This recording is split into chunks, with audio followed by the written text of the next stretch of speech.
jumped the bandwagon. You're all like, oh, I'm against the globalist elite, blah, blah, blah. It's not very convincing, to be honest. Why don't you go yourself, you tiny brain, and I hope this gets picked up, because you're a moron. I tried to give you a hearing, but you were too annoying for me. You can't handle the criticism, can you?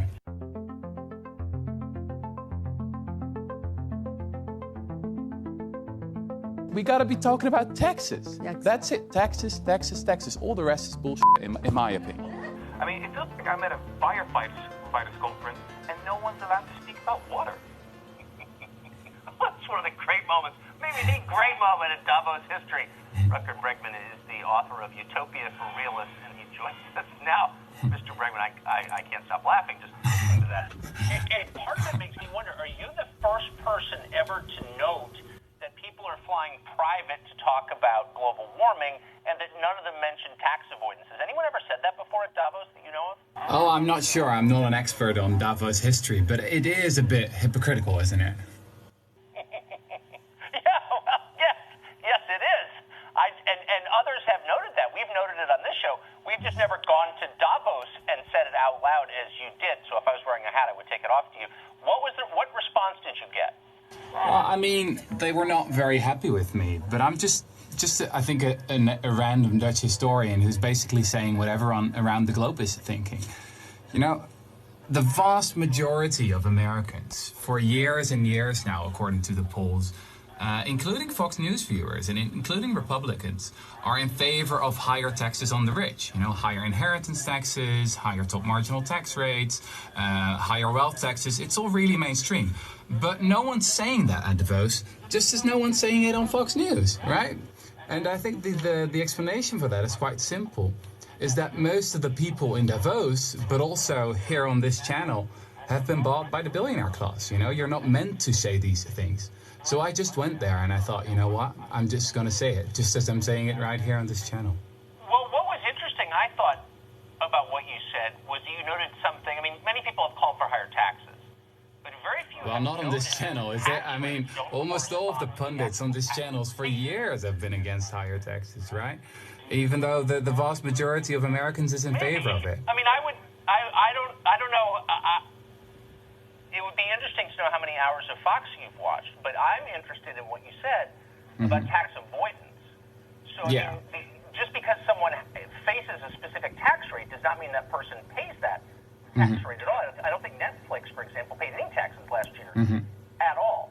So what would you do specifically to make certain that this class of people pays what they're supposed to pay? Well, it's about multiple things. So we should really crack down on tax paradises and on tax avoidance. That's a major issue. But it's also about having higher taxes. So in the 1950s, for example, in the 1960s, in the golden age of capitalism, as historians called it, we had top marginal tax rate for the very rich of about, 70, 80, 90%. Actually under Eisenhower, the Republican president. And this was also, one of the best periods in American history. Same is true for the UK and the rest of Europe. So as a historian, for me, it's all not, it's really not rocket science. We should just go back to simple and straightforward solutions from the past. Right, but this country was sustained, and since you're a historian, I guess you would know this, sustained by an industrial economy at the time that was broad and deep. That created a middle class. That doesn't exist anymore. So it's an entirely different economy. I wish it did exist. Oh well, but that's not really an issue. I mean, work the same way with an entirely different economy? Well, I think it would. I mean, America is still pretty much the most powerful country in the world, right? So if it really would want to, it could easily crack down on tax paradises. But the thing is, I mean, you guys have brought into power a president that doesn't even want to show its own tax returns. I mean, who knows how many billions he has hidden in the Cayman Islands or in Bermuda. So I think the issue really is one of corruption and of people being bribed and of not being, not talking about the real issues. What the family, what the Murdochs basically want you to do is to scapegoat immigrants instead of talking about tax avoidance. So I'm glad you're now finally raising the issue, but that's what's been happening for the past couple of years. And I'm taking orders from the Murdochs. Is that what you're saying? No, I mean, it doesn't work that directly. But I mean, you've been part of the Cato Institute, right? You've been a senior fellow there for years. You've been taking their dirty money. They're funded by cock billionaires, you know? Wait, why don't you tell me how it does work? Well, it works by you taking their dirty money. It's as easy as that. I mean, you are a millionaire funded by billionaires. That's what you are. And I'm glad you now finally jumped the bandwagon, you know, of people like Bernie Sanders and AOC. But you're not part of the solution, Mr. Carlson. You're part of the problem, actually. AOC, wait, but can I just say, and it's true, right? It's true, right? That all the anchors on Fox, they're all millionaires. How is this possible? Well, it's very easy. You're just not talking about certain things. Fox doesn't even play where you are. It doesn't play where you are.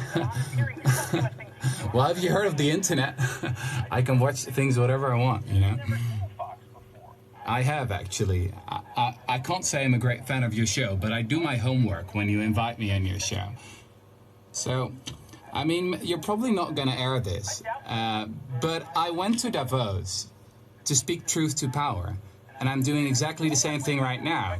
You might not like it, but you're a millionaire funded by billionaires, and that's the reason why you're not talking about these issues. But